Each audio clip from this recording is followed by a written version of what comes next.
Olá, meus amores! Tudo bom? Tio Dag de novo na área. Hoje a gente vai conhecer, compreender o romance Graciliano. Não, Graciliano Ramos não é um romance, é o autor.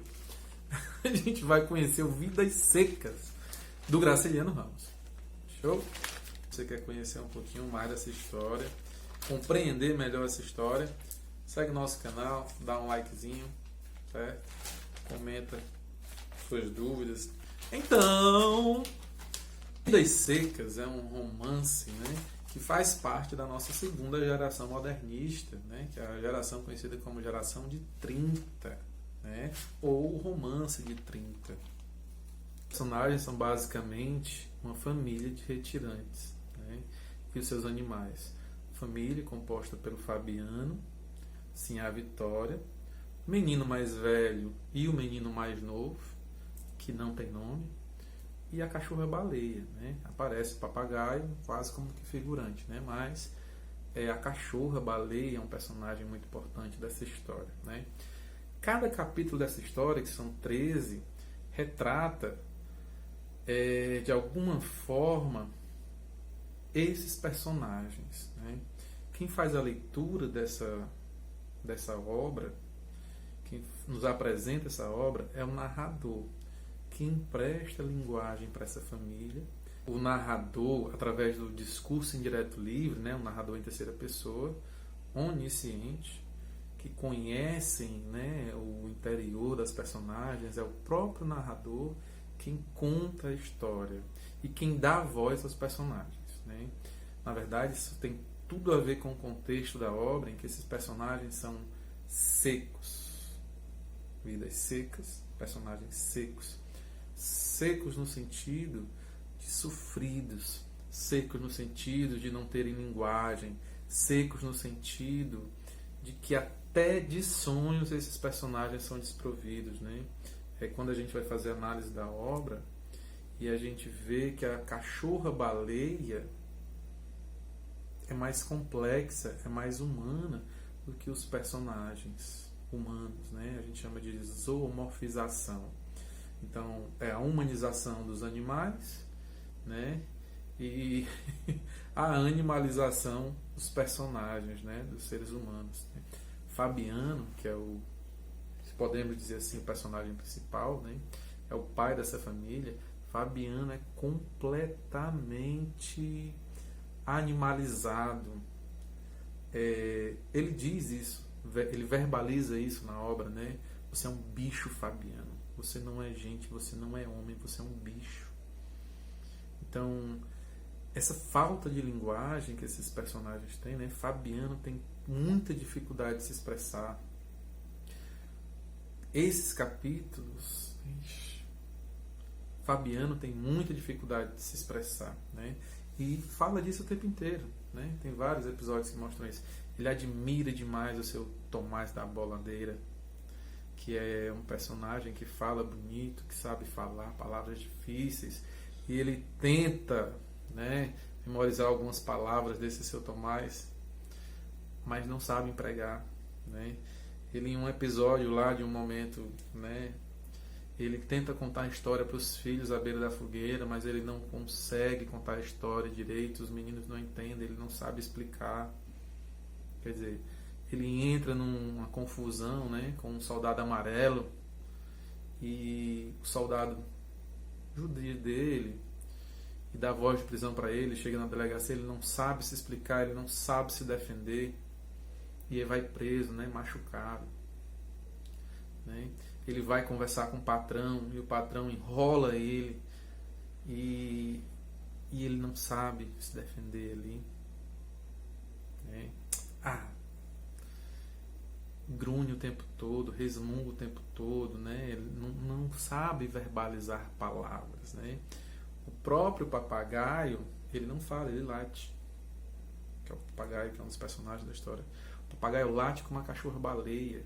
Por que o papagaio vai latir, né? Quer dizer, dentro da história, quem mais se expressa é a cachorra-baleia.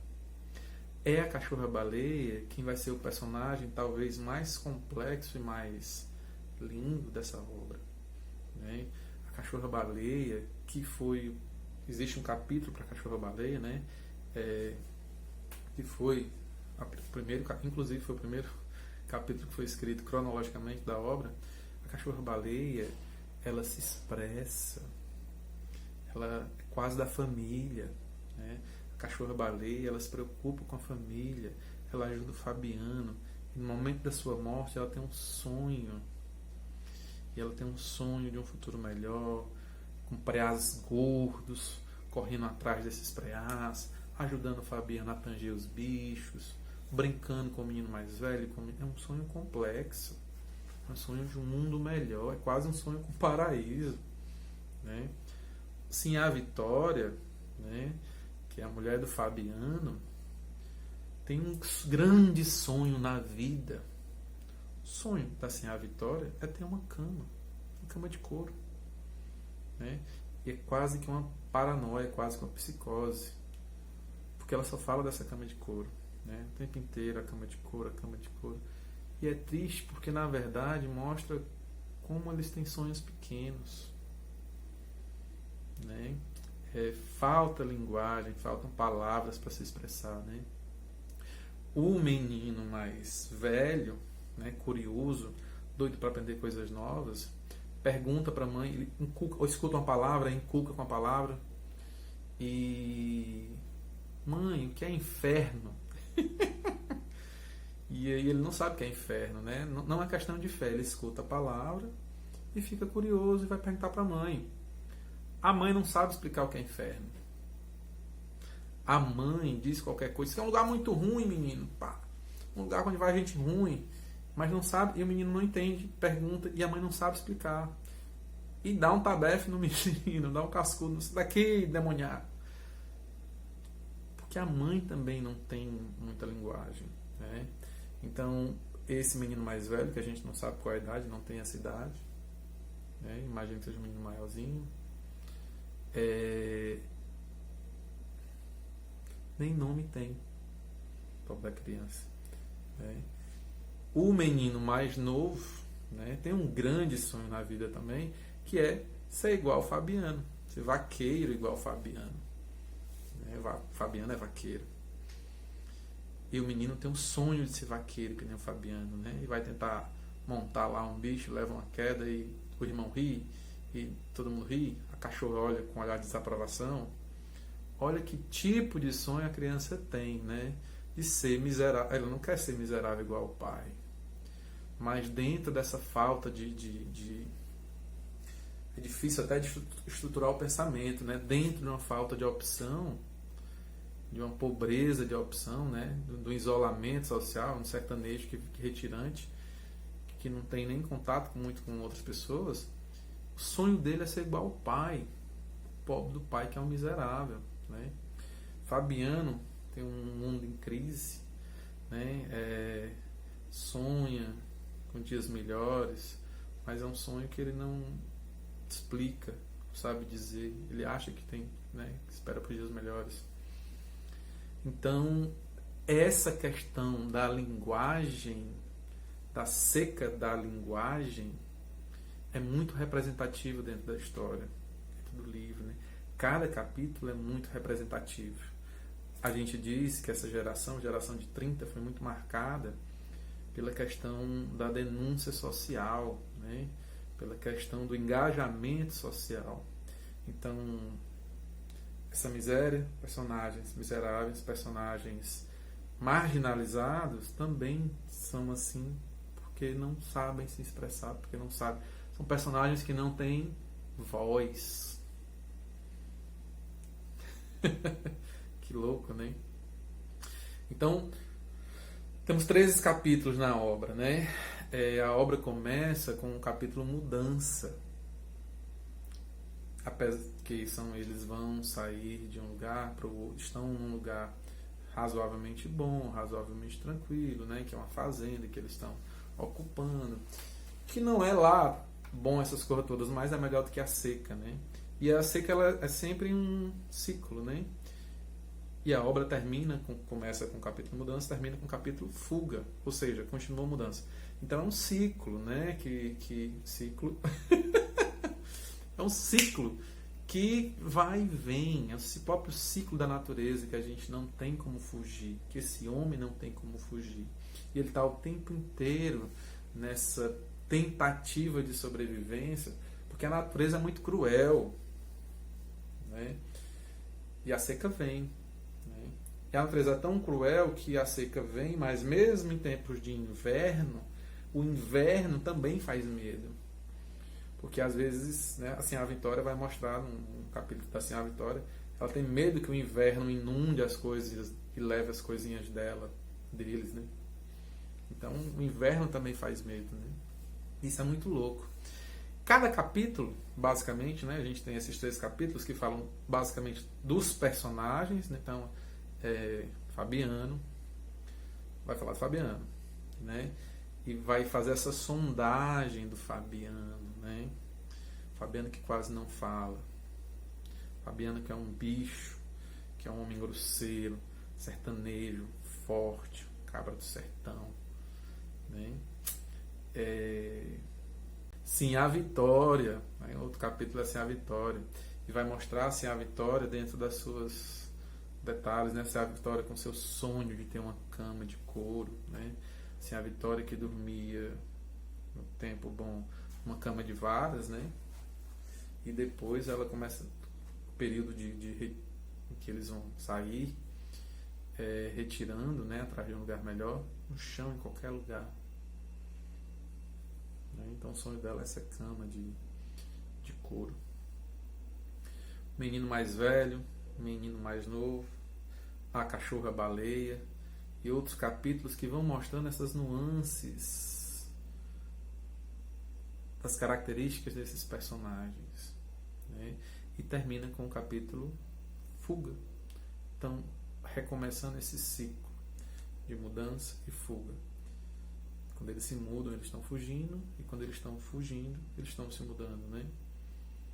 Ok?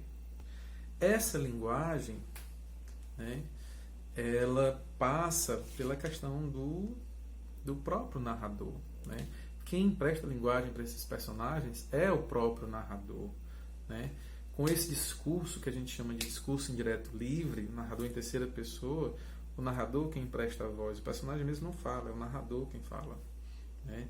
E aí a gente chama de onisciência seletiva, porque a cada momento esse narrador ele escolhe um personagem, né? Quando ele muda de personagem, os capítulos mudam esse personagem. Então, o capítulo do Fabiano, ele toma a perspectiva do Fabiano.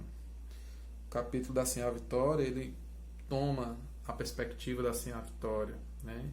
O capítulo e assim por diante, né? Os meninos e a baleia, né? E impressionantemente a baleia é o personagem que melhor se expressa. Porque a baleia late e porque tem sonhos, né? A baleia, o capítulo conta, narra a morte da cachorra baleia. E a baleia faz pensamentos complexos, sonhos complexos, né? Sonho de uma vida melhor, né? Fabiano, brincar com as crianças, Fabiano grande, né? De correr atrás dos preás, né? Os preás gordos. É engraçado, né? Pra gente que é do sertão, que é do Nordeste, né? Não há dúvida sobre o que é preá. Preá são ratos. Eu já vi uns papos assim que esse povo não sabe o que é preá, né? E o Fabiano, ele representa exatamente povo, né? Povo, um cidadão comum, humilde, honesto, né? Que é um cidadão de bem, que tem os seus momentos de revolta, né? Que tem os seus momentos ruins, que se sente humilhado, que se sente massacrado, que se sente enganado, que tem o tempo inteiro as suas obrigações, né? O Fabiano, ele tem um momento que ele vai ser preso, né? Por um soldado amarelo, que ele baixa a cabeça. E tem o patrão do Fabiano também, né? Que vive enrolando ele, né? Todas as vezes que o Fabiano, ele, em um momento da história, Fabiano ele é vaqueiro, né? E ele cuida dos bichos e vive da comissão dessa venda desses bichos. E sempre ganha menos do patrão, né? O patrão vive enrolando ele, que é outra crítica social, né? O patrão que enrola o Fabiano, mas é outra crítica social, né? Que nunca dá para nada o dinheiro que ele ganha, né? Trabalha feito condenado e o dinheiro não dá para nada e o patrão enrola ele. E tem uma hora que ele tenta vender uma coisa e chega o fiscal da prefeitura e toma o dinheiro todo. Ele diz, não vou mais vender, porque o fiscal toma o dinheiro, diz que é os impostos, né? O patrão diz que enrola ele e diz que são os juros, e que ele não sabe fazer conta. Sim, a Vitória sabe fazer conta. Se a Vitória, que é negra, mulata, né? Fabiano, que se a Vitória sabe fazer conta, Fabiano não sabe fazer conta. É outra história de outra crítica social, né? A gente sabe que naquele período, 1930, rolavam as teorias, né, da raça pura. E se a Vitória era mais inteligente, era um pouco mais inteligente que Fabiano, né? Doido a história, mas é porque a história é realmente assim, né? O que a gente chama de fluxo de consciência, né? A história ela é organizada em capítulos, mas esses capítulos eles não têm uma ordem fixa, né? O primeiro capítulo que surgiu cronologicamente foi o capítulo da cachorra-baleia, o primeiro capítulo a ser lançado. E foram se lançados outros capítulos fora de ordem, né, que mais tarde esses capítulos foram reunidos em um romance, né? Cada capítulo em si ele contém uma história inteira, começo, meio e fim, né? São capítulos que são independentes, eles conversam entre si, mas são independentes. Cada capítulo é uma história, né? Então, dentro dessa estrutura desorganizada, né, mais tarde o Graciliano Ramos selecionou e montou essa estrutura, essa história. Você pode ler, né, dentro de qualquer ordem, na verdade, né, dentro de qualquer ordem, né? É uma estrutura fragmentária, né? E por causa disso, por causa dessa estrutura, desses pequenos capítulos, né, há quem os chame de contos, né, como se fossem contos, esses capítulos, que não sejam romance, né, que na verdade o gênero, por causa desses capítulos assim, por causa dessa estrutura, seria uma novela, né? Então há de se ter cuidado com isso, né? Um romance novela. Essa forma fragmentada desses capítulos, né, aleatória dos capítulos, também reflete um pouco o pensamento dos personagens, né, que por não ter linguagem, por não, né, é praticamente a história é praticamente um monólogo, né, por esses personagens não serem quase que desprovidos de linguagem, né, pela história ser quase desprovida de diálogos, né,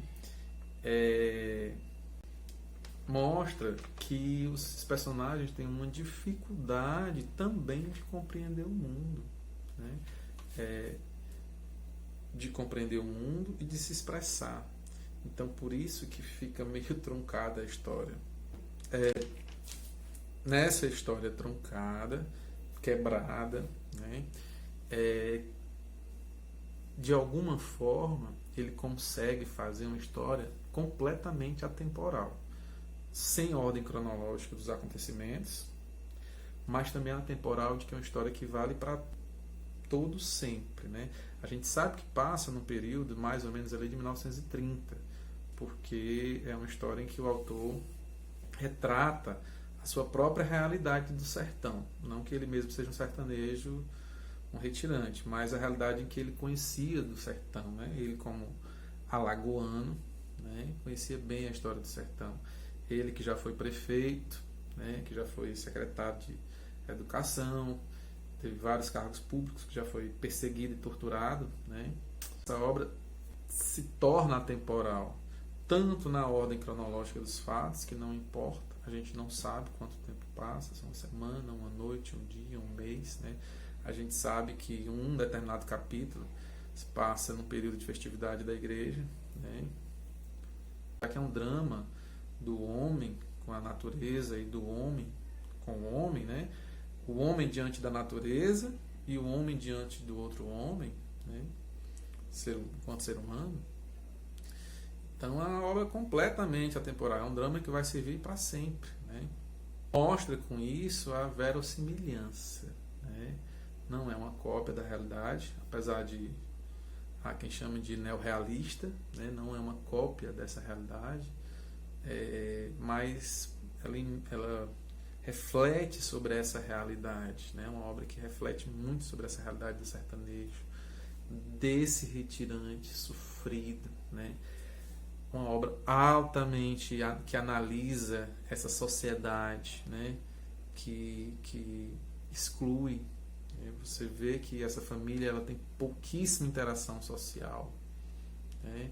Tem um pequeno momento em que ele vai na cidade fazer compra, e nesse dia ele acha que é enrolado por todo mundo, apanha e vai preso, né? Em um outro momento que eles vão à igreja, né? À missa, e eles se arrumam, vão fazer uma roupa, e a roupa fica curta, e eles não cabem, eles não se sentem bem nesses momentos em que vão interagir com outras pessoas, né? Fabiano bebe, etc, né?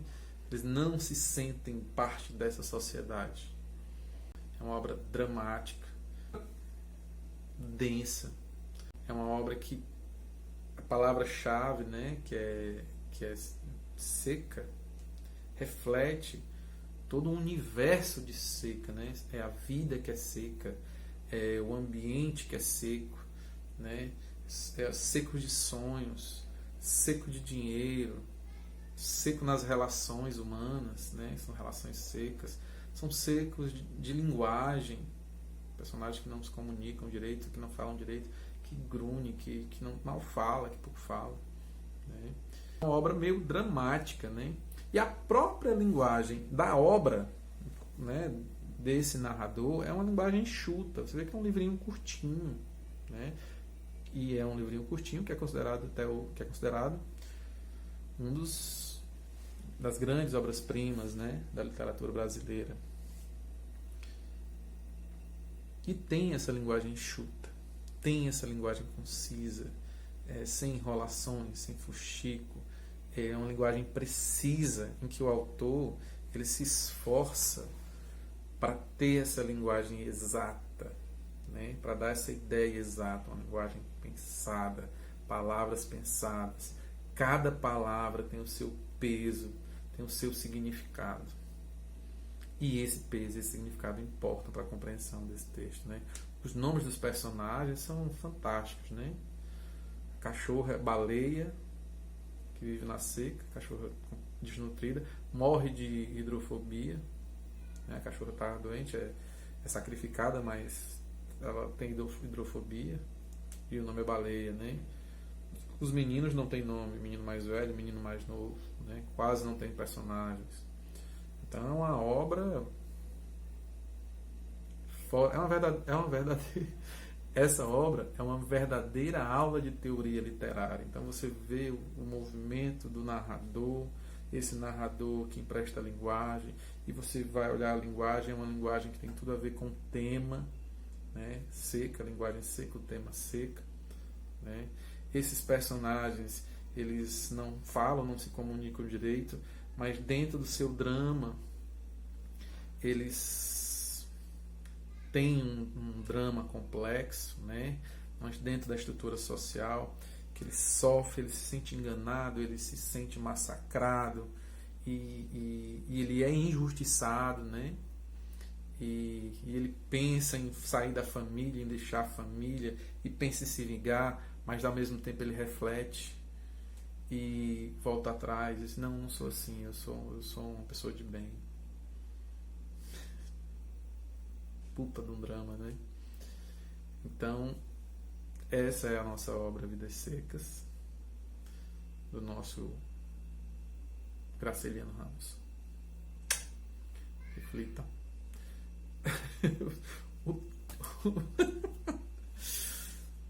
O vídeo ficou quase que nem a obra, né? Todo cruzado. Cheiro.